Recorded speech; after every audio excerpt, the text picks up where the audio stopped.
सामान्य धर्म में वो बातें बताई जो एकदम सामान्य एक अच्छे व्यक्ति अच्छे इंसान होने चाहिए। और ये बातें लगभग सभी धर्मों में बताई गई।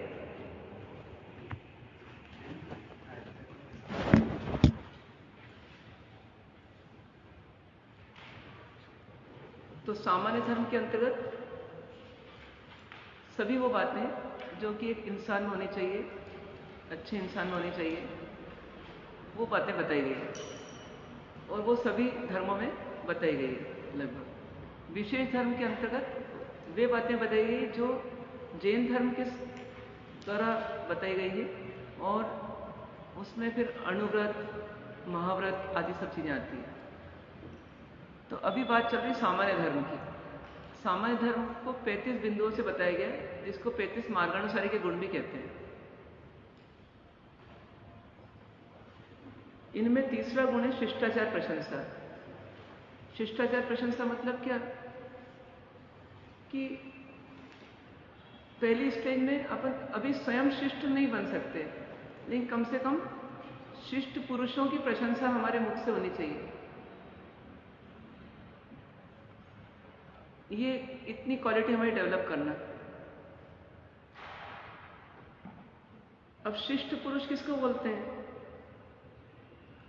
और शिष्ट बनना सरल है कि कठिन है? बहुत कठिन। तो शिष्ट मतलब जो अनुशासित रहता है वो शिष्ट है। जो अनुशासन के योग्य है उसको बोला शिष्ट। जैसे घोड़ा दो प्रकार का होता है। एक अपन बोलते हैं कि जैसे ही उसको थोड़ा सा हिंट मिलती है, थोड़ी सी आज्ञा मिलती है, लगाम खींची जाती है, वो समझ जाता है क्या करना है। और दूसरा वो होता है जिसको चाबुक मार मार के भी थक जाओ लेकिन वो नहीं मानता। तो इंसान भी दो तरह के होते हैं, क्योंकि आत्मा तो वही है, खाल बदल गई। तो अब इंसान भी दो तरह के हो गए। एक वो जो किसी की तरह अनुशासित किए जा सकते हैं और एक वो जो अनुशासित नहीं किए जा सकते। अब अनुशासित नहीं किए जा सकते उसमें दो बातें आती है। एक तो उनके भीतर में श्रद्धा समर्पण ही नहीं होता और दूसरा श्रद्धा समर्पण होती है लेकिन आदत सदाचार होते हैं। तो ऐसे हमारे पास तीन तरह के लोग हो गए। एक अनुशासित करने योग्य, एक अनुशासन में रहने की इच्छा रखने वाले लेकिन अनुशासनहीन रहने वाले, और तीसरे जिनकी अनुशासन में रहने की भावना भी नहीं है, वो श्रद्धा ही नहीं है, वो समर्पण नहीं है और साथ में उनके संस्कार भी गड़बड़ है। तो अब इनमें से हमको तीसरे दूसरे पहले में आने का प्रयास करना। सबसे अच्छे लोग वही होते हैं धर्म के लायक जो अनुशासित किए जा सकते हैं। अब हम स्वयं अभी नीचे की स्टेज में मान लो दूसरे तीसरे में है और हमको आना है पहले में। तो सबसे पहला काम क्या करना पड़ेगा सुधार के लिए कि जो अनुशासित होते हैं उनकी प्रशंसा करो। प्रशंसा कैसे करो? तो तारीफ करो, तारीफ के पुल बांध दो, ऐसा नहीं है। प्रशंसा करो मतलब दिल से प्रशंसा करो, उनकी हृदय से प्रशंसा करो, अनुमोदना करो। ठीक है ना?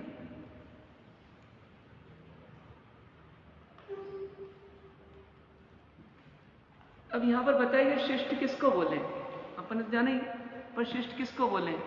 तो बोलते हैं जो व्रतधारी पुरुष होते हैं, मतलब संयमी पुरुष होते हैं, ज्ञान वृद्ध होते हैं, ज्ञान में आगेवान होते हैं, या अन्य गुणों से युक्त होते हैं, चाहे वो क्षमा हो, सरलता हो, सहनशीलता हो, ऐसे गुणों से जो युक्त हैं उनको क्या बोला? शिष्ट बोला।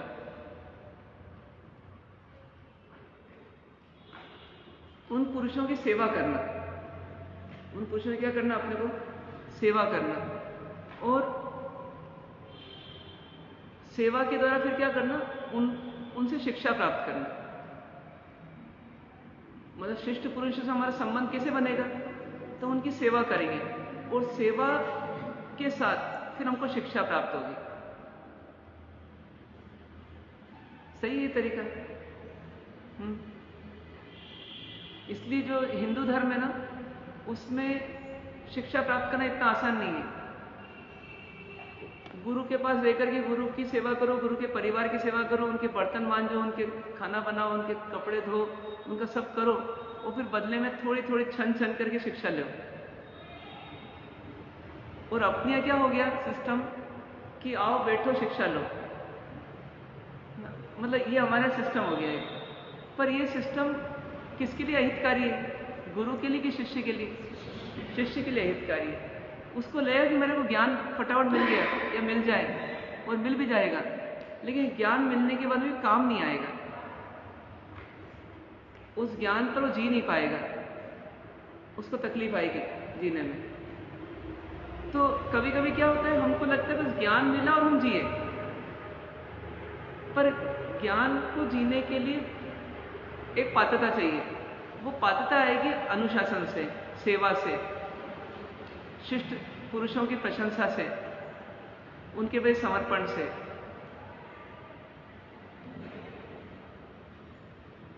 इसलिए कभी कभी हमको जैसे लगता है, जैसे दीक्षा लेने के बाद हमको लगता है कि ज्ञान पाना हमारा अधिकार है, हमारा हक है।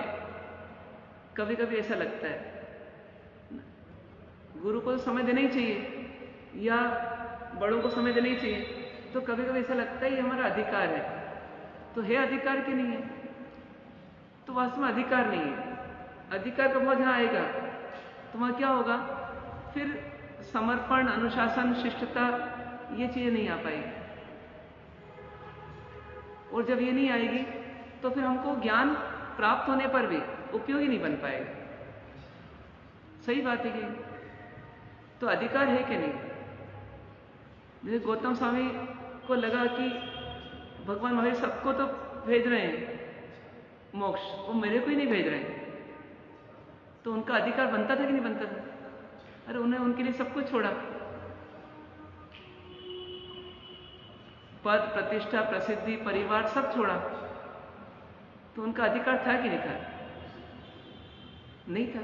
फिर क्या था? अरे साधु नहीं बनते तो एक बार अधिकार नहीं था, साधु बनने का तो अधिकार हो गया ना। अधिकार की बात यदि हाँ, अधिकार की बात आ जाएगी तो फिर मान आ जाएगी। हाँ, अधिकार की बात आ गई तो मतलब फिर उनका कर्तव्य हो गया, उनका कर्तव्य हो गया, आपका अधिकार हो गया। और कर्तव्य हो गया और वो पूरा नहीं कर रहे हैं तो क्रोध आएगा, रोष आएगा, अपमान का भाव आएगा, आशातना होगी, और ये सब होगा तो पहली बात तो वो ज्ञान चढ़ेगा ही कैसे? क्योंकि ज्ञान पाने के लिए प्यास चाहिए, ज्ञान पाने के लिए समर्पण चाहिए। वो समर्पण नहीं रहा, प्यास नहीं रहा, तो इंफॉर्मेटिव नॉलेज हो जाएगा। अहंकार के साथ हाँ? ज्ञान के क्षय उत्सव से चढ़ेगा नहीं, वही बोलो, ज्ञान के क्षय से नहीं चढ़ेगा, ज्ञान मोहनी के क्षय से चढ़ेगा। जितनी कषाय कम होगी उतना ज्ञान चढ़ेगा, अन्यथा वो जानकारी रूप रह जाएगा। अपन क्या सोचते हैं कि ज्ञानावरणी के क्षय से ज्ञान चढ़ेगा, पर वास्तव मोहनी के क्षय से ज्ञान चढ़ता है। मतलब हमारा राग, द्वेष, मोह, कषाय जितने कम होंगे उतना हमारे लिए ज्ञान रूप रहेगा, अन्यथा वो ज्ञान क्या होगा, वो जानकारी रूप हो जाएगा, या फिर वो अहंकार के लिए उपयोग में आने लग जाएगा। सही बात है, बताइए, सही है कि गलत है? क्या सही है? हाँ, हाँ, कब? हाँ, तो अधिकार नहीं है।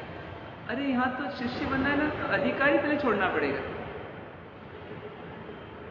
तो ज्ञान प्राप्त करने का तो अधिकार दूर की बात है, वस्तु प्राप्त करने का भी अधिकार नहीं है। मतलब आहार आया तो गुरु को दिखाना क्यों बोला कि इसमें मेरा अधिकार नहीं, लेकर मैं आया हूं क्योंकि एक कर्तव्य था, वो करा, लेकिन आने का दिखाना नहीं होता, वास्तव में समर्पित करना होता है। अब समर्पित कर दिया मतलब क्या, अब इसमें से क्या मुझे मिलेगा उसमें मेरा कोई अधिकार नहीं। लेकर कौन आया? तो मैं ही लाया, लेकिन अधिकार किसका? अब मेरा नहीं है। ऐसे भाव से जीने वाला व्यक्ति ज्ञान प्राप्त करेगा। सिर्फ ज्ञान ही प्राप्त नहीं करेगा, बहुत आनंद प्राप्त करेगा जीवन में। उसके बाद धैर्य बढ़ेगा, संतोष बढ़ेगा, सहनशीलता बढ़ेगी, ये सब का आनंद लेगा वो, एक एक गुण का आनंद मिलेगा। तो होना चाहिए ऐसा कि नहीं होना चाहिए, बताइए? होना चाहिए।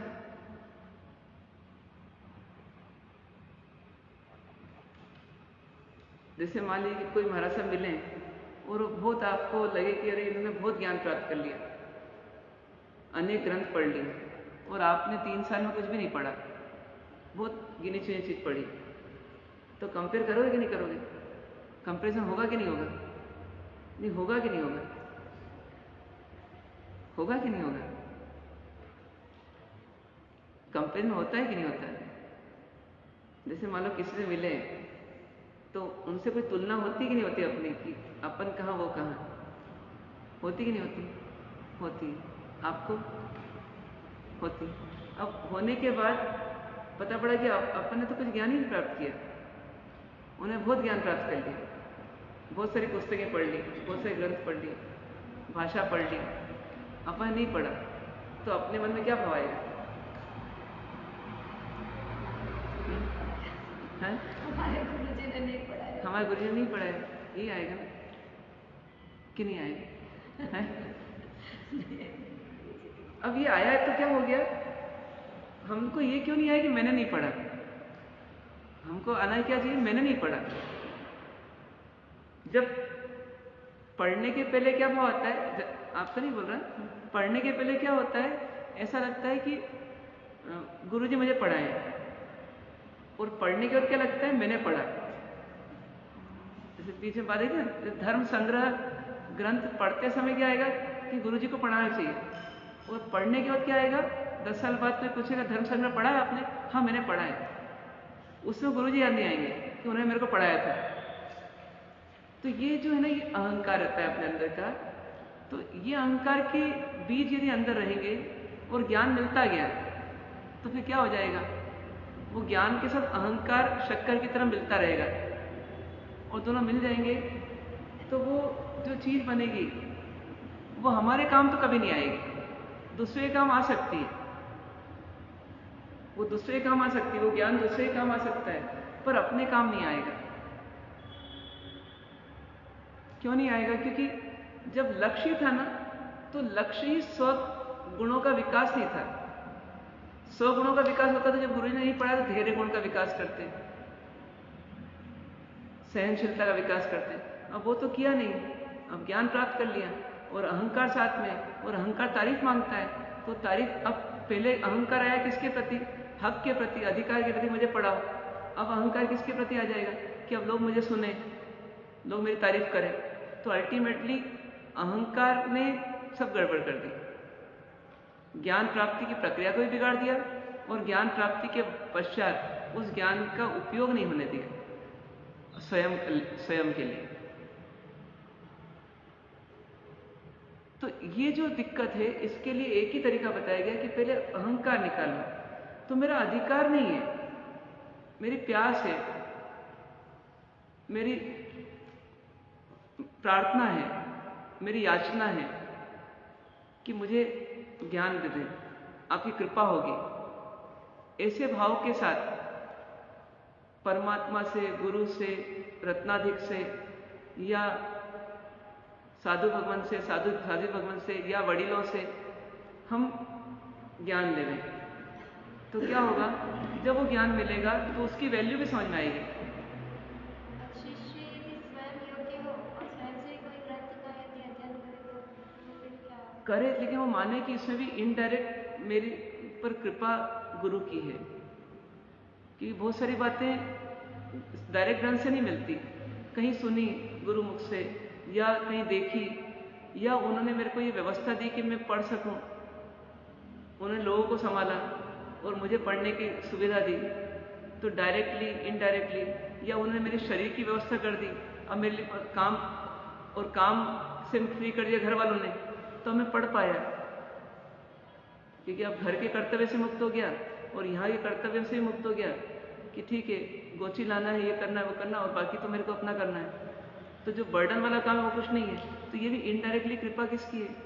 गुरु की। तो ऐसे हमेशा क्या रहे, कृतज्ञता के भाव से रहें, तो फिर क्या होगा कि अहंकार नहीं पड़ेगा। और जो भी पढ़ेंगे, जो भी लिखेंगे, तो कृपा उनकी लगेगी। और कृपा उनकी लगेगी तो आगे भी वो ज्ञान जो है वो हमारे स्वलक्ष्य में काम आएगा। अहंकार तो बोलेगा मेरे पास ज्ञान भी है और मैं सही भी हूं। अब जब मैं सही हूं और ज्ञान है तो किसके काम आएगा? दूसरे काम आएगा। जब मैं गलत हूं और मेरे पास ज्ञान नहीं है तो ज्ञान पाऊंगा, वो स्वयं को सुधारूंगा। तो वो स्थिति कब आएगी? जब अहंकार नहीं होगा। तो यहां पर अब ये यही बोल रहे हैं कि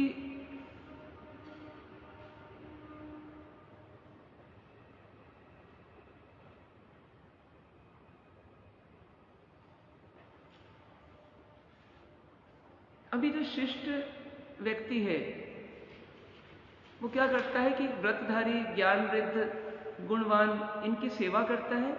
उन सेवा के द्वारा उनके पास से जो शुद्ध और हितकारी शिक्षा मिलती है उसको प्राप्त करता है। और प्राप्त करने के बाद फिर उसका जो आचरण होता है वो शिष्टाचार कहलाते हैं। जो अनुशासित होकर के ज्ञानवानों की, गुणवानों की सेवा करते हुए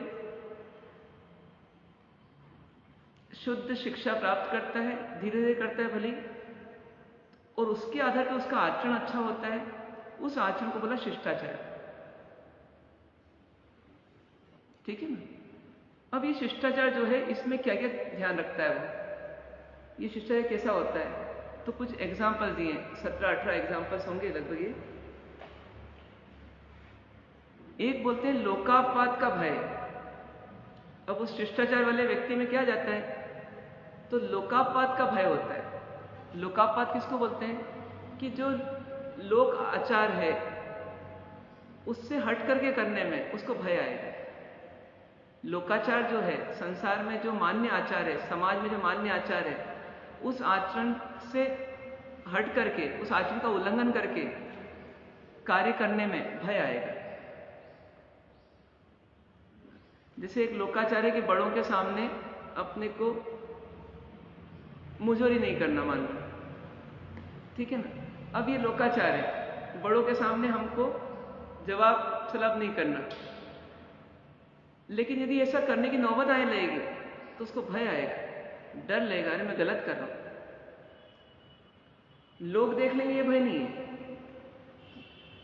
लोग देख लेंगे, लोग जान लेंगे, फिर मेरी इमेज का क्या होगा, वो नहीं है। लेकिन ये मैं कैसे कर सकता हूं, इतनी हिम्मत कैसे हो सकती मेरी, ऐसा उसको डर आएगा। आना चाहिए ऐसा डर। मतलब वो डर किस कारण आएगा? कि मैं गलत कर रहा हूं। तो लेकिन यदि नहीं बोलूंगा तो मेरी बात भी तो कट रही है, या फिर नहीं, जैसे अनुशासन में रहना मेरा परम दायित्व है, ज्ञान पाना ये मेरा बाय प्रोडक्ट है। मैं प्रैक्टिस कर रहा हूं अनुशासन में रहने की। अनुशासन में रहते हुए ज्ञान मिलता रहेगा तो मेरा और विकास होते जाएगा। पर अब अनुशासन में रहने में जहां मैं उल्लंघन करूंगा तो मुझे डर लगेगा कि मैं गलत कर रहा हूं। जो बार बार गलत ही गलत करता है उसका डर मिट जाता है, पर जो अनुशासित रहता है उसको थोड़ा भी डर, गलत करने में डर लगता है। तो एक ऐसे संस्कार डेवलप करना, जैसे एक उदाहरण के लिए कि जैसे मान लो आपके पास कोई कागज है, रफ पड़ा हुआ है। अब आप इस तीर्थ में आए, अब आपके रूम के पीछे ये गली है, अब आपको वेस्टेज कागज है, फेंकना है कहीं ना कहीं। तो आपने देखा कि कोई जगह कहीं डस्टबिन नहीं मिला। आपने ठीक है, यहाँ पीछे गली में देखा, अरे यहाँ जगह है, डाल दो। यहाँ पॉलीथीन थी, कागज था, जो भी वेस्टेज था, कपड़े का वेस्टेज था, डाल दिया। पर यदि आपके संस्कार ही ऐसे हो गए अनुशासन में रहने के, तो बोलेंगे ये तो गलत है। गलत है तो फिर भय आएगा, गलत नहीं लगेगा तो भय नहीं आएगा। तो ये भय अच्छा है कि बुरा है? ये भय अच्छा है, ये आत्मा के लिए कल्याणकारी है। ये भय अच्छा है। एक व्यक्ति वो होता है जो गलत करता है और मेरी गलती पकड़ में नहीं आ जाए, इसके लिए भयभीत रहता है। और दूसरा व्यक्ति वो है जो गलती ना हो जाए, उसके लिए भयभीत रहता है। तो गलती पकड़ में नहीं आए वो भय तो क्या है, गलत है। वो तो मायाचारी करवाएगा, वो झूठ बुलवाएगा, वो तिकड़ा में लगवाएगा, चतुराई सिखाएगा। पर जो गलती ना हो जाए इसका भय है, तो व्यक्ति क्या होगा, उसका भय उसको सुधारेगा, उसको सुधार करवाएगा। गलती ना हो जाए तो फिर गलती क्यों करेगा? नहीं, कभी गलती जैसे बोलते हैं सहसा कारणम अनतनाभूगणम, मतलब कुछ अनाभोग से आदि से हो सकती गलती, लेकिन जैसे उसको गलती पता पड़ेगी उसको लगेगा अरे मतलब गलत हो गया। और कोई बोलेगा यानी वो जानबूझकर नहीं होगी वो गलती। हाँ, जानबूझकर नहीं होगी, जानबूझकर नहीं होगी। और कभी बाय चांस अकस्मात रूप से करना पड़ गई तो उसका भय आएगा, उसको करने के पहले ही भय आएगा, करने के बाद भी भय आएगा, पर करने के पहले ही भय आएगा। तो ये भय आना चाहिए कि नहीं आना चाहिए, ये हमारे लिए सुधार करेगा। जैसे एक उदाहरण के लिए कि अपने को प्रतिक्रमण जो है उठ बैठ के करना, ठीक है ना। अब मान लो अपन अकेले हैं, अब अकेले हैं तो कोई देख नहीं रहा है, तो वहां पर यदि हमारे संस्कार में लोकापात का भय रहेगा तो हम अकेले भी हुए तो हमको भय लगेगा, अरे मैं गलत कर रहा हूं, मुझे कोई नहीं देख रहा है, ऐसा मुझे लग रहा है। नहीं, ज्ञानी जिनके भी मैं वंदना कर रहा हूं तो वो तो मुझे देख रहे हैं ना, चैत्य वंदन कर रहा हूं तो वो तो मुझे देख रहे हैं ना। और कोई देखे या ना देखे, मैं तो अपने आप को देख रहा हूं ना, तो मेरा अनुशासन टूट रहा है और इससे मेरा आगे और नुकसान होगा। ये साहस आगे क्या कराएगा, दुस्साहसी बनाएगा मुझे। ये साहस अच्छा नहीं है, ये साहस गलत है। क्योंकि आज मैं ये गलती करूंगा, पकड़ में नहीं आऊंगा, तो 4 दिन बाद 7 दिन मेरे पांव दुखेंगे अब सही बैठने में, सही उठने में, तो मैं धीरे कमजोर हो जाऊंगा। तो मुझे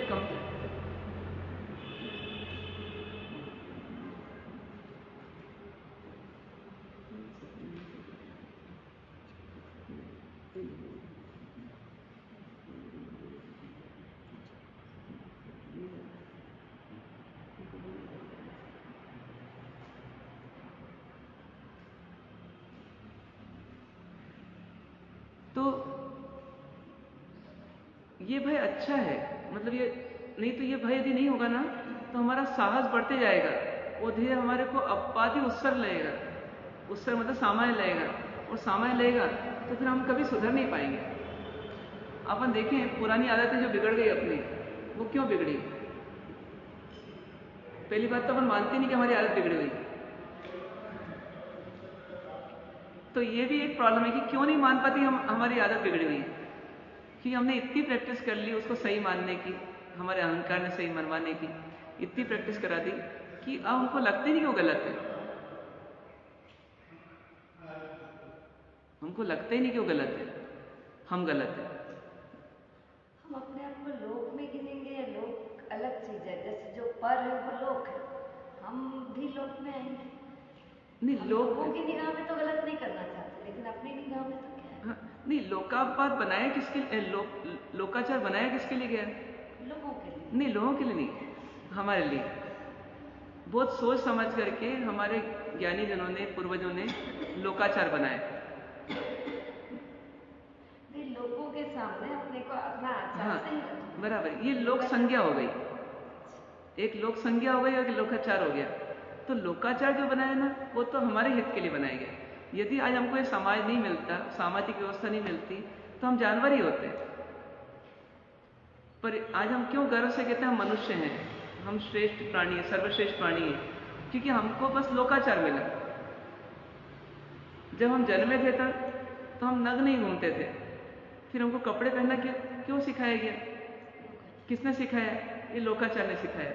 बड़ों को चरण स्पर्श करना पशुओं को तो नहीं सिखाया जाता है, अपने को सिखाया गया। क्यों सिखाया गया? कि विनय बढ़े, अपना हित हो, उसके लिए लोकाचार बनाए गए। तो इनको फॉलो करना चाहिए, नहीं करना चाहिए? करना चाहिए, पर करते हैं कि नहीं करते? अब इसमें टसल होती है किसकी? एक तरफ लोकाचार और एक तरफ हमारी स्वच्छंदता।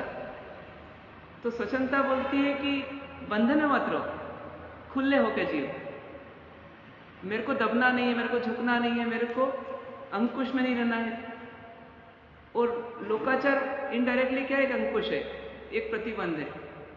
तो मन क्या होता है? स्वच्छंद होता है। तो स्वच्छंदता रोकती है लोकाचार का पालन नहीं करना, और ऐसी स्थिति में व्यक्ति नीचे गिर जाती है। ये जितने चोरी चकारी करने वाले या दूसरे काम, ये थोड़ी थोड़ी स्टार्ट करते हैं शुरुआत में, और फिर इनका दुस्साहस बढ़ते जाता है, फिर एक दिन ये पेशेवर बन जाते हैं। तो अपने को ही मान के लेना कि श्रावक का लोकाचार बहुत डेवलप्ड है, उसमें जैन श्रावक का और डेवलप्ड है, और उसमें जैन साधु का तो और अधिक डेवलप्ड है। और जितना अधिक लोकाचार में रहेंगे हम, उतना हमारे जीवन का कल्याण है, ये मान के चलना है। जैसे आपसे बोला है कि गुरु के आगे के बिना कोई सामग्री नहीं लेना, ये इस जीवन का लोकाचार हो गया, साधु जीवन का। साधवाचार बोल दो, लोकाचार बोल दो। अभी तो लोकाचार की बात हो रही है, लेकिन अपन साधु की भी आचार की बात कर रहे हैं। तो अब क्या है? गुरु के आगे के बिना काम नहीं करना, सामग्री नहीं मंगवाना, किसी का मैसेज आए तो मैसेज लेना नहीं, मैसेज देना नहीं, पत्र देना नहीं, पत्र मंगवाना नहीं, ये सब चीजें बताई गई। अब यदि ये पालन नहीं करें तो गुरु का कुछ नहीं बिगड़ेगा, पर अपनी स्थिति क्या हो जाएगी? अपने अंदर में एक चोरी की आदत पड़ेगी, गुरु आज्ञा की चोरी करना, और वहां से क्या होगा? बिगाड़ शुरू हो जाएगा। फिर धीरे स्वच्छंदता आ जाएगी, स्वच्छंदता आ जाएगी तो हमारा पूरा पतन हो जाएगा। और जितना मनुष्य में रहेंगे उतने हम सुरक्षित भी रहेंगे। आज कोई सामग्री हम मंगवा नहीं सकते बिना आज्ञा के, और आज्ञा मिलेगी नहीं उस सामग्री की।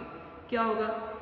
हम उस सामग्री से बचे रहेंगे, और हम सोचेंगे अभी मंगवा लो, बताओ मत, फिर एक ही बार तो मंगवाना है, बार बार तो मंगवाना नहीं। पर क्या होगा? जैसे ही हमने मंगवाई उसकी आदत पड़ी, आसक्ति पड़ी, और धीरे क्या होगा? फिर माया बढ़ेगी जीवन में, और ऐसे करते करते हैबिट हो जाएगी। तो इससे बचना है तो क्या करना? उस लोकाचार का पालन करना ही करना है। तो ऐसा यदि हम देखें तो ये लोकाचार हमारे जीवन की सुरक्षा का कवच है, इसका हमको पालन करना चाहिए, और जगह जगह करना पड़ेगा। और उसको भार रूप नहीं लेना, उसको आनंद रूप लेना, उसको आनंद रूप लेना। यदि जैसे लेफ्ट साइड भी गाड़ी चल सकती है, राइट साइड भी चल सकती है, लेकिन लोकाचार क्या है भारत का? कि लेफ्ट साइड गाड़ी चलाना, तो उसका आनंद लेना। मेरे को लेफ्ट साइड ही क्यों चलाना पड़ रही है? अरे भैया, लेफ्ट साइड चलाने का आनंद लो। यहां आपको कोई सामने से लाके टकराएगा नहीं आपसे, तो आपको कितना आनंद से चलने का मौका मिल रहा है। और यही आप राइट साइड में चलाओगे, अपनी स्वच्छंदता से चला सकते हो, कोई नहीं पकड़े तो चला सकते हो, पर पकड़े तो तकलीफ, और टकराए तो तकलीफ, और टेंशन अलग रहेगा। हाँ, समझ तो अब समझ को डेवलप करना पड़ेगा ना। ये समझ है तो कोई दिक्कत ही नहीं फिर, पर समझ नहीं है तो वहां समझ को डेवलप करना पड़ेगा। बच्चों को क्यों सिखाना पड़ता है कि देखो होमवर्क करना पड़ेगा, आपको रोज का रोज होमवर्क करते आना है। उसको लगता है भार है, लेकिन जब एग्जाम होती है तो उसको इसका फायदा मिलता है, पर उसको उसमें भार लगता है, पर समझ नहीं होती, इसलिए उसको समझाना पड़ता है। तो जब तक हमारा भी जीवन बाल जीव की तरह है, मतलब स्वच्छंद जीने की आदत है, तब तक हमको भी बार बार समझना पड़ेगा, और समझ के सुधरना पड़ेगा। तो होना चाहिए सर। तो पहला पॉइंट क्या होगा? लोकाचार का, लोकापात का भय, ये याद रखना है अपने को। फिर दूसरा क्या होगा? दीन दुखियानो उद्धार करवानो आदत।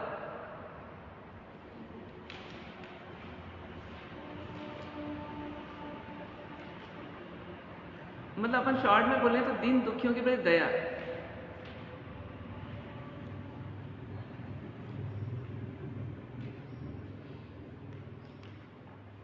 अब ये भी शिष्ट पुरुषों के एक गुण है उनका, कि दीन दुखियों को देखेंगे तो उनका हृदय दया से भर जाएगा, उनका उद्धार करने की भावना होने लगेगी, उनका हित करने की भावना होगी। बदले में मुझे कुछ चाहिए ये भाव नहीं है, लेकिन उनका हित करना है। यदि बदले में कुछ चाहिए ऐसी भावना रही तो फिर आ गया स्वार्थ। और स्वार्थ, जैसे पहले अपने बात की, स्वार्थ क्या देता है? सुख के दुख।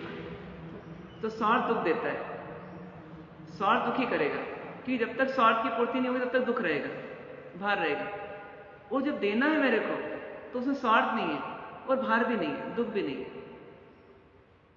और साथ में दुखियों के निकट रहूंगा तो मुझे लगेगा मैं बहुत सुखी हूं।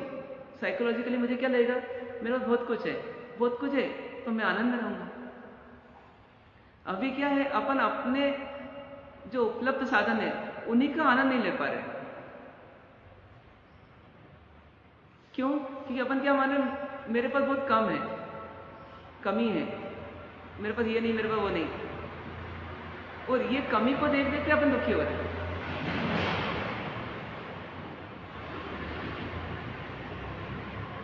जैसे आज आपके पास कोई दुख है? कोई टेंशन? कुछ भी नहीं है? क्या? हाँ, कॉन्शियसली अभी कुछ नहीं है, पर आज करने लायक कोई काम है। जैसे एग्जाम देना है अभी थोड़ी देर बाद, तो उसका टेंशन है कि नहीं है ना? जैसे अभी 2-3 दिन पढ़े ही नहीं हो तो कहीं ना कहीं दिक्कत होगी, तो ये टेंशन है। कुछ याद करने का है, तो जो चीजों का है वो सब क्या दे रही है आपको? दुख दे रही है। मतलब क्योंकि वो दुख क्यों दे रही है? क्योंकि उसमें कहीं ना कहीं किसी न किसी अंश में स्वार्थ आ गया। अब इस स्वार्थ के चक्कर में क्या है, जो है उसका सुख नहीं मिल पा रहा, जो होता है उसका सुख नहीं मिलता, जो नहीं होता है उसका दुख चलता रहता है।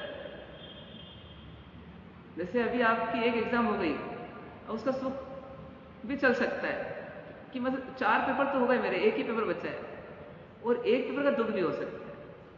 तो अक्सर व्यक्ति क्या करता है, जितना जितना स्वार्थ होता है जिसका भी, उतना उतना वो दुखी रहता है, क्योंकि उसको जो उपलब्धियां हैं वो नहीं दिखती।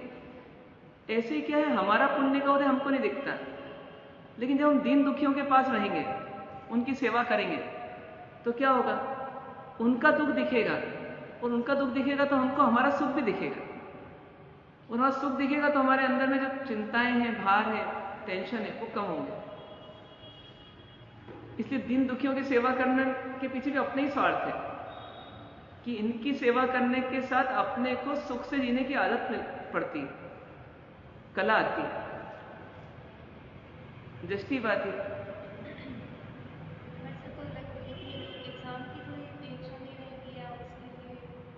नहीं, टेंशन तो देखिए एग्जाम की तैयारी करना है, लेकिन स्वार्थ जितना अधिक होगा उतना टेंशन ज्यादा होगा।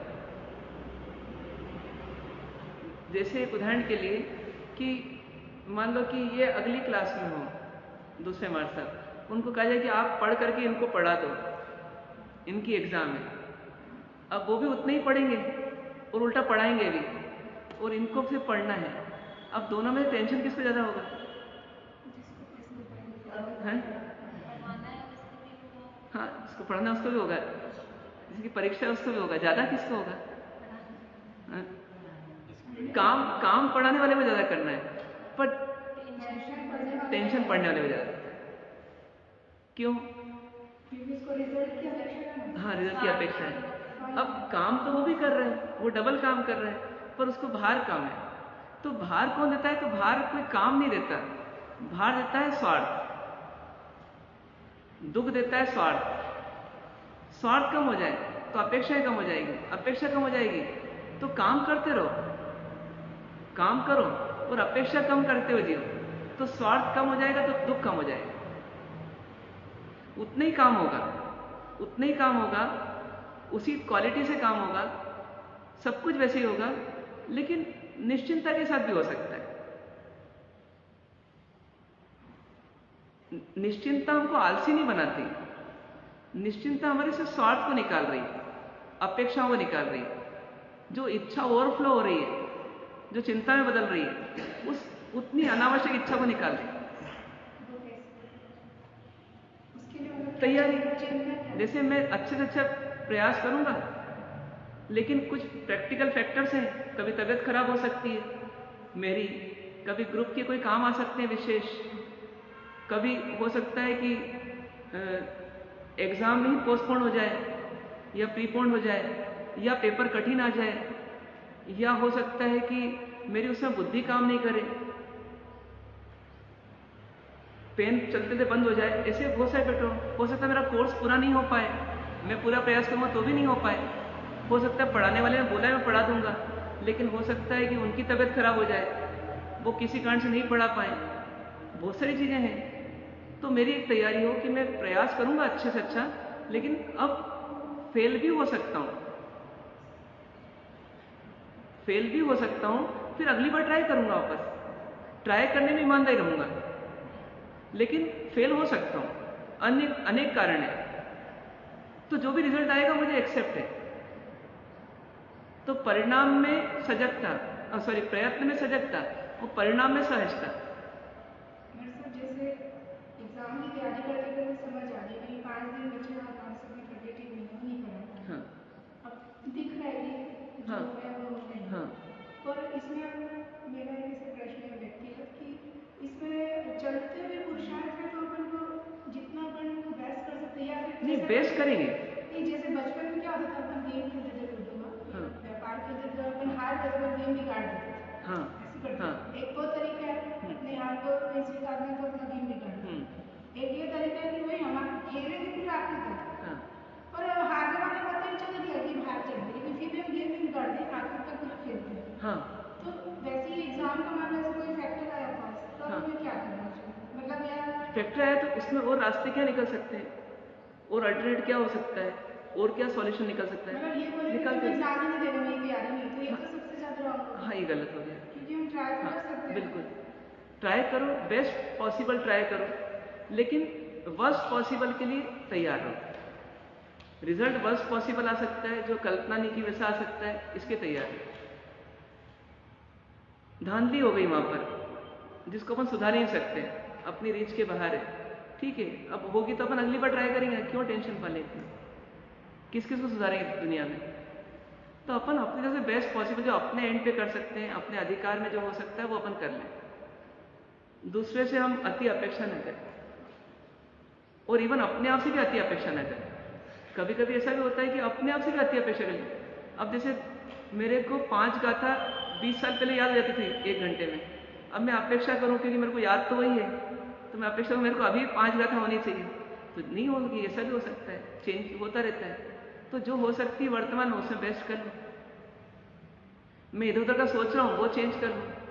तो कुल मिलाकर के क्या है कि हम अपने स्वार्थ को कंट्रोल करेंगे तो ही हम सुखी रहेंगे।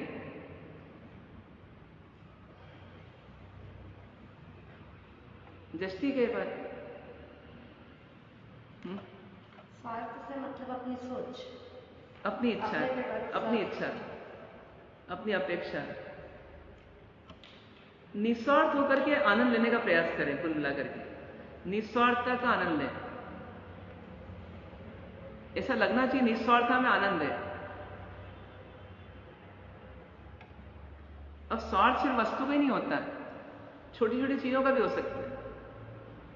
मेरा स्वाध्याय छूट रहा है, ये नहीं छूटना चाहिए, ये भी क्या हो गया, ये भी स्वार्थ हो सकता है। मेरी डायरी कहाँ रखी है, मेरी डायरी घूम तो नहीं जाएगी, मेरी डायरी सामने वाला फाड़ तो नहीं देगा, ये खराब तो नहीं कर देगा, तो ये भी स्वार्थ हो गया। जिस भी वस्तु के लिए, व्यक्ति के लिए हमारा मन अटक गया और उससे हम हावले काबले हो रहे हैं, मतलब दुखी हो रहे हैं, चंचलित हो रहे हैं, बेचैन हो रहे हैं, अशांति हो रही, समझिए हमारा स्वार्थ आ गया और अपने को रिलैक्स होने की आवश्यकता है। कुल मिलाकर बाहर निकलने के लिए एक तो ये है कि पहली बात तो कोई चीज बहुत जरूरी नहीं है कि हम अशांत हों, उसके लिए हमको अशांति तो लानी ही नहीं है। कोई भी चीज दुनिया में इतनी महत्वपूर्ण नहीं है। किसी की मृत्यु भी हो रही है और डॉक्टर के पास वो पेशेंट है, डॉक्टर बेस्ट पॉसिबल ट्राई तो करेगा, लेकिन बेचैन, अशांत, चंचलित, रोष, आक्रोश इसमें नहीं जाएगा। तो ऐसे ही हम भी कर दें, कर्तव्य दृष्टि दिएंगे तो ऐसा कर लेंगे। और स्वार्थ दृष्टि देंगे, अधिकार दृष्टि देंगे, अहंकार की दृष्टि देंगे तो नहीं कर पाएंगे।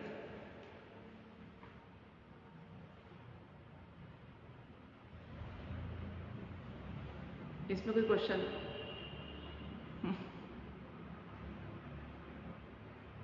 क्या समझ में आया?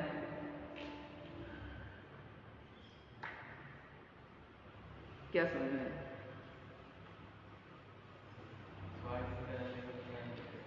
स्वार्थ जितना ज्यादा रहेगा उतना दुख ज्यादा रहेगा। आपको क्या समझ में आया? हर चीज में स्वार्थ है, छोटे से छोटे चीजों में समझ की बात तो आता है क्या स्वार्थ? साधु जीवन में आता है क्या? बहुत ज्यादा है। मेरे 5 मिनट वेस्ट नहीं हो, मेरे 5 मिनट वेस्ट नहीं हो, ये क्या है? ये भी स्वार्थ है। मेरा काम ये कर दे, ये श्रावक जी कर दें, ये भी क्या है? ये स्वार्थ है। ये मेरे से छोटे हैं तो ये मेरे आगे कैसे बढ़ गए, ये भी क्या हो गया? ये भी स्वार्थ हो गया। मतलब स्वार्थ सिर्फ वस्तु का ही नहीं होता, हर चीज का हो सकता है। मेरे को सुबह कोई उठा दे लेकिन मैं दूसरे को नहीं उठाऊं कि मेरा टाइम वेस्ट होगा, ये भी क्या हो गया? ये भी स्वार्थ हो गया।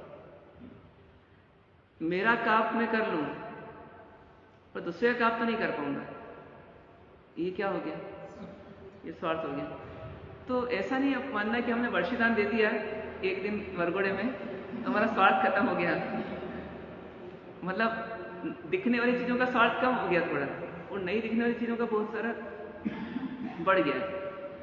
तो इन सबको देख करके चलना पड़ेगा। इसका इलाज क्या है?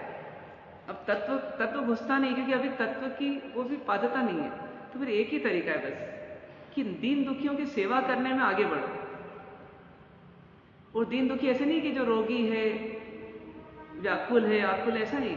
जिसको मेरी आवश्यकता है वो मेरे लिए दीन दुखी है उस समय, तो मैं उसकी सेवा में जुड़ूं।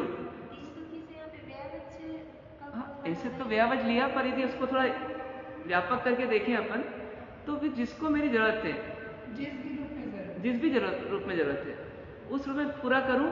बस मेरे को उससे फायदा ये, मेरा स्वार्थ घटेगा, मैं लाइट होके जीने की आदत डालूंगा। अभी क्या है, स्वार्थ बढ़ने से हेवी होकर के जीने की आदत हो जाती है। वो ऐसे नहीं दिखता, लेकिन जैसे ही स्वार्थ की पूर्ति नहीं होती है तो फिर टेंशन आता है। इसकी बजाय लाइट होके जीना है, तो क्या करो? दुखियों के निकट रहो। अब दुखियों के निकट रहने से लगेगा उनको कितना दुख है, मेरे को तो कुछ दुख ही नहीं है, तो अपने को बहुत सुख मिलेगा। जैसे किसी को बैक की प्रॉब्लम हो जाए, अब उससे नीचे नहीं बैठा जाता, अब उसको बहुत बड़ी प्रॉब्लम हो गई, अब लाइफ लॉन्ग नीचे नहीं बैठ सकता। मान लो साधु जीवन में है, अब नीचे नहीं बैठ पाएगा, अब उसको अड़चने तो आएगी जगह जगह। इतने में कहीं विहार करते करते व्हील चेयर से पहुंचा और वहां पर कोई व्यक्ति रोड क्रॉस कर रहा है और उसका एक पाँव ही नहीं है, अब उसके साथ बैसाखी, और बैसाखी ले करके आगे बढ़ रहा है। अब वो उसके प्रति यदि उसका जुड़ान हुआ, ये जुड़ गया भावों से कि इसकी क्या स्थिति होगी, इसकी क्या दशा होगी, इसकी क्या मनोदशा होगी, इसको क्या पीड़ा होती होगी। क्योंकि एक कदम भी चलना है तो पहले बैसाखी चाहिए। बैठना तो बहुत बात की बात है, खड़े रहना भी दिक्कत वाला काम है, चलना भी दिक्कत वाला काम है, दौड़ना तो हो ही नहीं सकता। बहुत सारी चीजें, 2 व्हीलर नहीं चला सकता, ऐसी बहुत सारी चीजें हो सकती है। तो इसके सामने मेरा दुख क्या है? मेरे को समाज ने व्हील चेयर दे दी, इसको तो व्हील चेयर चलाने वाला ही नहीं मिलेगा जीवन में। तो अब उसको देखेंगे, उसकी जो अंदर की संवेदना है उसको अपन पढ़ने का प्रयास करें। भले ही वो खुश हो, लेकिन उसको क्या दिक्कतें हैं, क्या दर्द है, अपन उसकी जगह होते तो क्या होता, ये जब सोचेंगे तो हमको लगेगा देखो ये इतना दुखी जीव है, फिर भी ये जी रहा है, आनंद से रहा है, तो मैं क्यों इतना टेंशन पालूं कि मेरे को ये बैक की प्रॉब्लम हो गई, बैक की प्रॉब्लम हो गई तो हो गई, होनी थी। जैसे जैसे जीवन जाने वाला होगा तो उसके पहले ये सब सिम्टम्स आने ही वाले होंगे, तो ये आएंगे, तो मैं क्यों दुखी हूं, मैं इसमें भी जीऊं जीवटता से। जैसे महाराज साहब से पूछते हैं आपको कोई तकलीफ, तो महाराज साहब क्या बोलते हैं?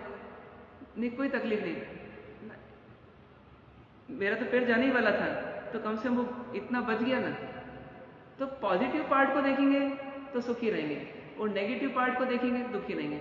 अब पॉजिटिव पार्ट दिखाने वाला कौन है हमारे को? गुरु की हम सुन नहीं सकते, मान लो, या तत्वों को हम ग्रहण नहीं कर सकते, क्योंकि शास्त्रीय भाषाएं रहती हैं, स्वार्थ मत रखो, करुणा करो। लेकिन अब कोई इजी उदाहरण क्या है जो प्रैक्टिकली जी रहा हो? तो दीन दुखी है, वो इजी उदाहरण है वाली, वो आंखों के सामने। तो उनके जितना निकट रहेंगे उतना हम दुखों को समझेंगे, क्या दुख है दुनिया में, और मेरा दुख तो कुछ भी नहीं है। तो ऐसी परिणति हमको लाना है, और वो कौन ला सकता है? जो शिष्ट व्यक्ति है।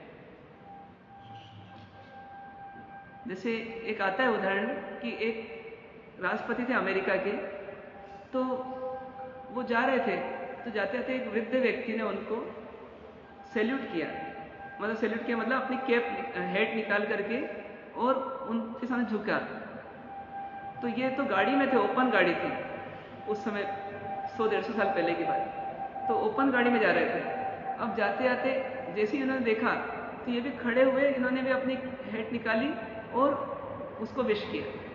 तो इनके पीए ने पूछा, बोले सर वो तो एक सामान्य सिटीजन है, तो उसके लिए आप क्यों झुक रहे हैं? बोले नहीं, मैं देख रहा हूँ कि ये एक इंसान है, तो एक इंसान मेरे को विश करे तो एक शिष्ट व्यक्ति का क्या करते होना चाहिए कि वो उसको प्रॉपर रिप्लाई दे। तो अब सोचिए अहंकार कहाँ गया उस समय राष्ट्रपति होने का, वो हट गया।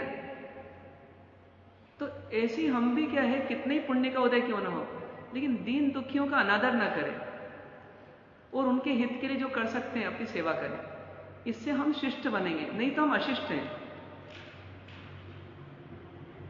जस्ती बात है, एक श्रावक आया, श्रावक को अपनी जरूरत है और अपन जो भी है अपना काम करने में व्यस्त है। अपन ने उसने वंदन किया और अपन उसको जवाब भी नहीं दिया, ध्यान ही नहीं दिया। मान लो एक महाराज दूसरे महाराज से बात कर रहे हैं, वंदन किया, तो आवश्यकता इस बात की है कि उसको भी प्रॉपर कुछ रिस्पॉन्स मिल जाए। ये नहीं कि उससे राग करें, उसका फ़ोन नंबर लिखें, फिर उसको बाद में फ़ोन लगाते रहे हमारे हर कार्यक्रम में आने के लिए। मतलब ये आवश्यकता नहीं है। लेकिन ये आवश्यकता है कि एक व्यक्ति ने यदि आपको, अजैन भी क्यों ना हो, यदि उसने आपको कुछ विश किया है, तो आपके पास इतनी शिष्टता होनी चाहिए कि 2 मिनट रुको और आप उसको जो धर्म की बात कर सकते हो करो, ना कर सकते हो धर्म लाभ दो। धर्म लाभ शब्द का भी प्रयोग नहीं कर सकते हो तो अपने शरीर से, जो भाव भंगिमा से आप जो दिखा सकते हो दिखा। पर ये शिष्टता अपने अंदर होनी चाहिए कि नहीं होनी चाहिए। और ऐसे आपके कोई भिखारी आता है या कोई अजनबी आता है या बहुत हैसियत में कमजोर व्यक्ति आता है, तो आप अपनी शिष्टता मत खो। उसको कुछ दो या ना दो अलग बात है, लेकिन आपकी शिष्टता नहीं आनी चाहिए। अब ये आगे बढ़, बोलेंगे नहीं तो भी मन में तो ऐसी बनेगी कहाँ आ गया।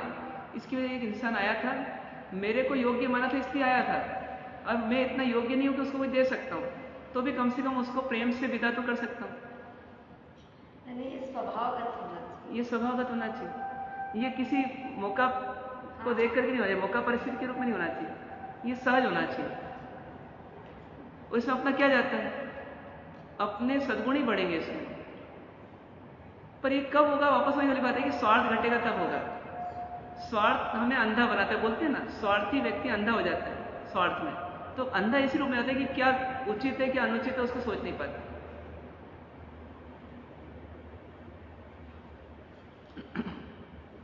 तो ऐसा अपना वर्तन होना चाहिए कि हम जीवन में एग्जाम थी बालक की। अच्छा, तो जहां हम अपने सद्गुणों को उपयोग कर सकें जरूर करना। ये दूसरा पॉइंट हुआ अपना। तीसरा पॉइंट क्या हुआ कि हम उपकारी के उपकार को नहीं भूलें, उपकारी के उपकार को नहीं भूलें।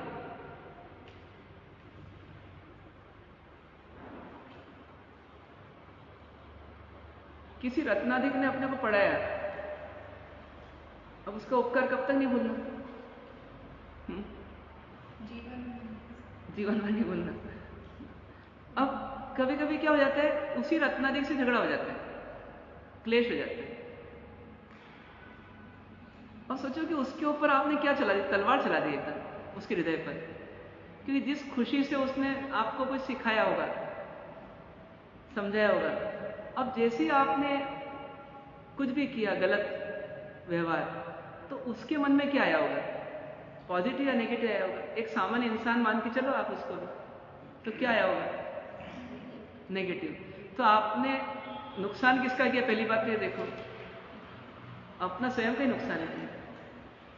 शिष्ट पुरुष क्या होते हैं कि झगड़े का समय जब आता है तो अपना एक एक शब्द रोक रोक करके अपने आप से पूछ पूछ करके व्यक्त करते हैं, कहूं कि नहीं कहूं, कहना चाहिए नहीं कहना चाहिए, ऐसा सोचना भी चाहिए कि नहीं सोचना चाहिए, और यदि गलत सोचने में आ रहा है तो उसको वहीं सुधारते हैं, लेकिन कोई प्रतिक्रिया गलत नहीं होने देते, और उपकारी के प्रति तो बिल्कुल नहीं होने देते। पर ये कब हो पाएगा? जब उसका उपकार याद रहेगा।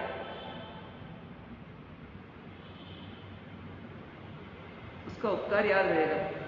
जैसे अपन बिहार करके आए तो नागपुर से यहां तक आए, वाया वाया जहां से भी, तो अब आप सोचो कि हम पर किसी किसी का उपकार रहा क्या? जैसे मान लो कहीं कोहमारा में रुके, डोंगर गांव में रुके, अब डोंगर गांव में कोई व्यक्ति अपने लिए गोची लेकर आया, मान,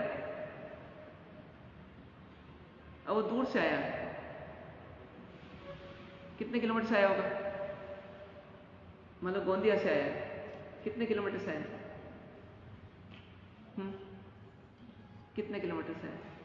मानो डोंगर गांव आया तो लगभग 60 किलोमीटर चल के आया।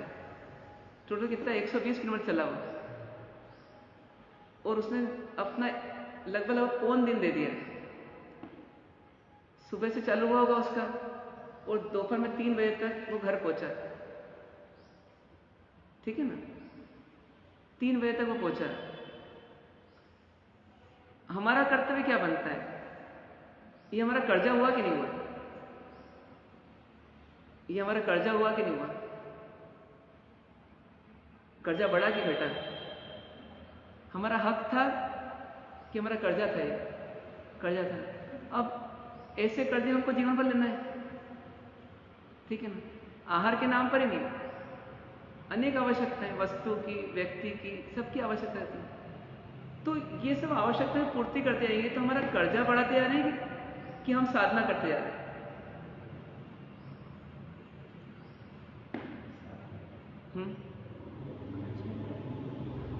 अभी तो हम कर्जा ही बढ़ाते जा रहे हैं, और कर्जा बढ़ाते आएंगे तो हमारा पुण्य खत्म होते जा रहा है और पाप बढ़ते जा रहे हैं। तो इसका रिजल्ट क्या आएगा?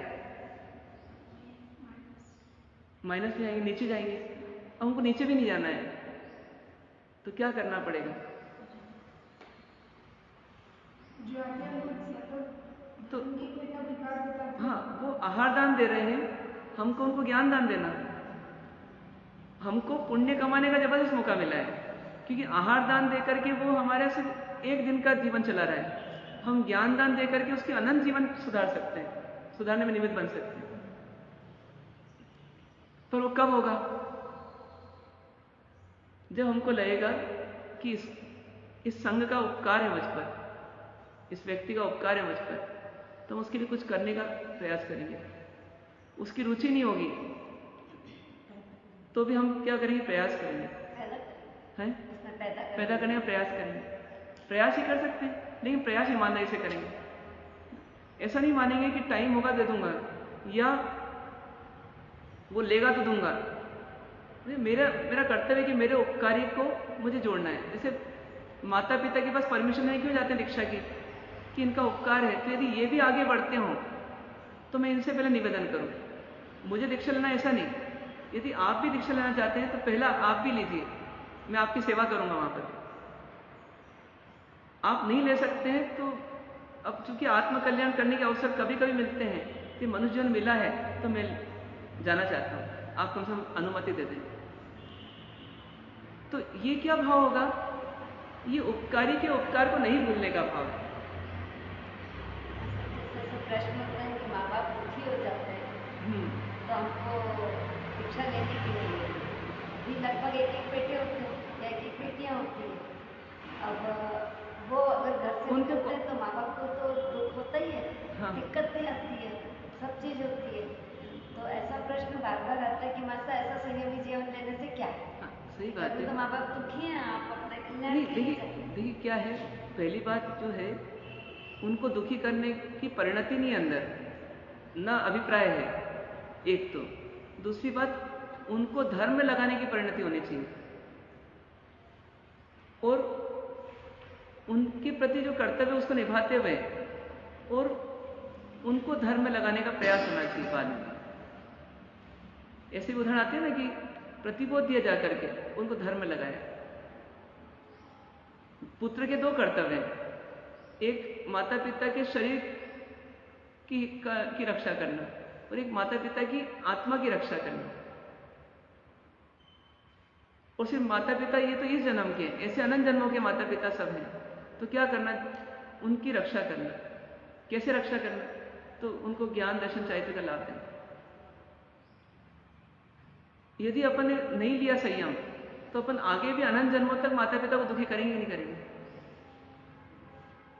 हर जन्म में गर्भ में जाएंगे, फिर वहां पर उनको माता को दुखी करेंगे, फिर जन्म के बाद पिता को दुखी करेंगे, फिर कुटुंब को दुखी करेंगे।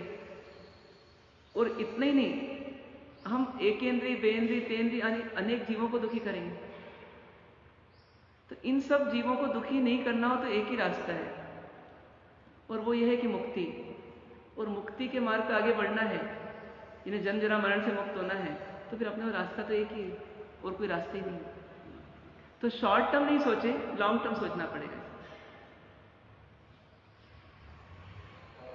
लॉन्ग टर्म एक परमात्मा सिद्ध हुए तो उन्होंने अनंत काल के लिए आप किसी भी जीव को दुखी नहीं करने का काम कर लिया, तो कितनी बड़ी उनकी सेवा कर दी।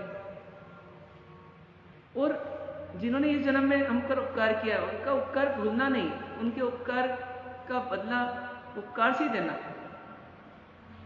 सेवा आदि से देना। पर कैसे सेवा करना, ये अब अलग तरीके होंगे। आज जैसे एक बच्चा है, वो दीक्षा नहीं भी लेता है और मान लो गृहस्थ में रहता है। अब वो गृहस्थ जन पालते हुए पत्नी को ले आता है। अब पत्नी भी रहती है, माता पिता भी रहते हैं, तो कुछ ना कुछ एडजस्टमेंट ही करता है ना। किसी काम के लिए पत्नी की सेवा करेगा, किसी काम के लिए माता पिता की सेवा करेगा। फिर इन दोनों के लिए फिर उसको व्यापार भी करना पड़ता है, तो कई व्यापार की सेवा करेगा। अब यहाँ भी कॉम्प्रोमाइज ही किया ना उसने। 24 घंटे माता पिता के पास तो रह नहीं पा रहा वहां पर भी। कभी फॉरेन भी जाएगा, कभी दिल्ली भी जाएगा, कभी बॉम्बे भी जाएगा, कभी कुटुंब का व्यवहार भी निभाएगा। तो जैसे वो सब करते हुए वो माता पिता की सेवा कर रहा है, उसमें वो और कुछ कर भी नहीं सकता, ऐसे ही यहाँ पर भी आत्म कल्याण के लिए और कोई तरीका नहीं है और परजीवों का कल्याण करने के लिए कोई तरीका नहीं है। इसलिए क्या करेगा, यहाँ आकर के भी धर्म दान देगा जितना दे सकता है। पर ये ध्यान रखिए, धर्म दान देगा, राग नहीं करेगा। दोनों में अंतर आ जाएगा। परिवार से राग नहीं करना है, परिवार को धर्म में लगने में सपोर्ट करना है। और वो भी ऐसा नहीं कि एक परिवार करना है तो बाकी संघ का नहीं करना। संघ और परिवार के प्रति मतभेद नहीं रखेगा, भेदभाव नहीं रखेगा। क्या करेगा, संघ का भी हित करेगा, परिवार का भी हित करेगा, क्योंकि उसके अंदर में आप स्वार्थ नहीं है, तो दोनों के लिए हित करेगा। इन्होंने मुझको गोची लाई है तो इनका हित करूं, ऐसा भी नहीं है। कभी ये लाएंगे, कभी वो लाएंगे, कभी वो लाएंगे, तो मेरे को संघ का हित करना है। तो व्यक्ति विशेष से राग भी नहीं होगा और अपना कर्तव्य पूरा करेंगे और स्वार्थ नहीं बढ़ने देंगे। इस प्रकार की स्थिति बनेगी। तो जष्टी के 3 बातें कौन कौन सी?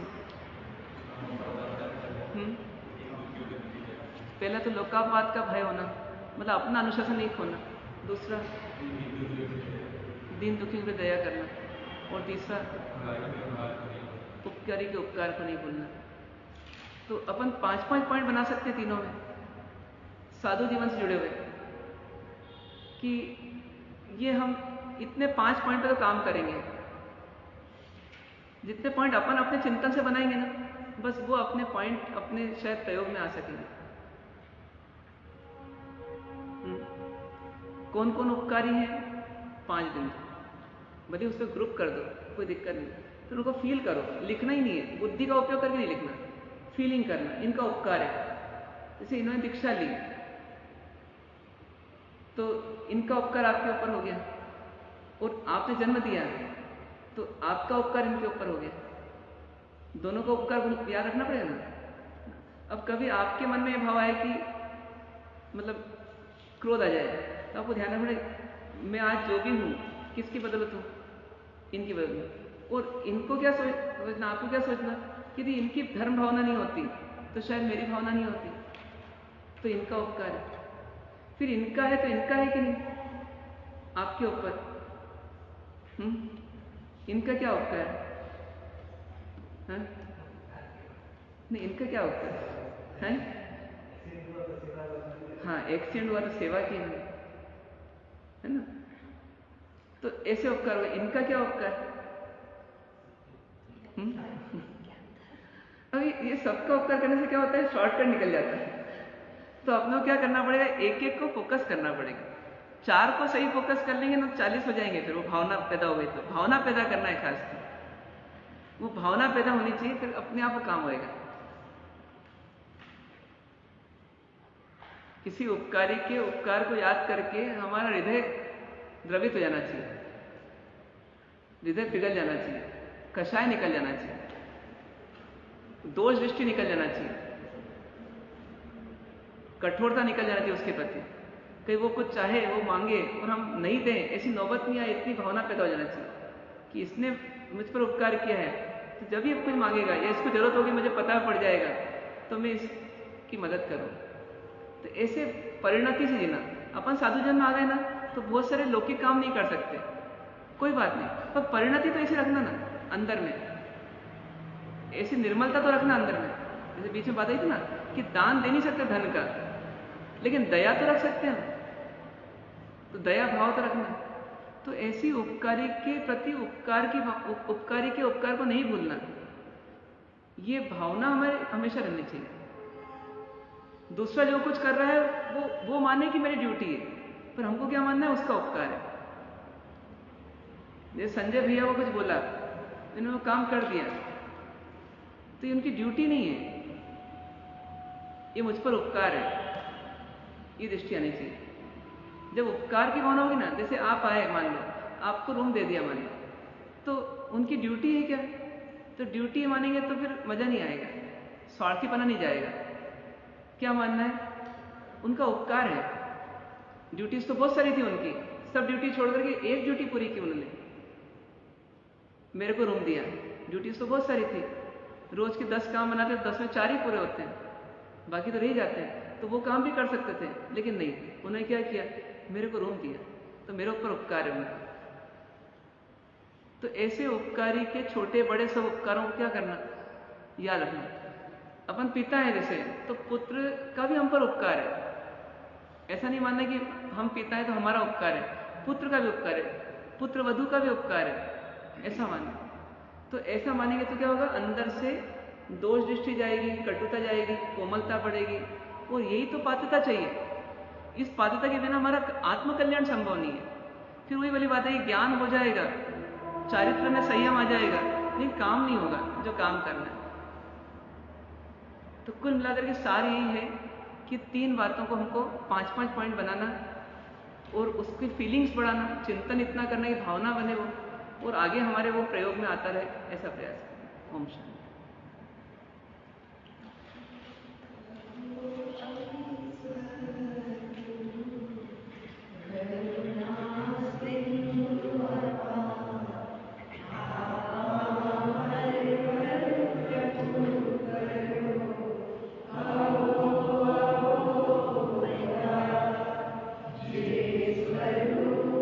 समझा बिना आयो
हाँ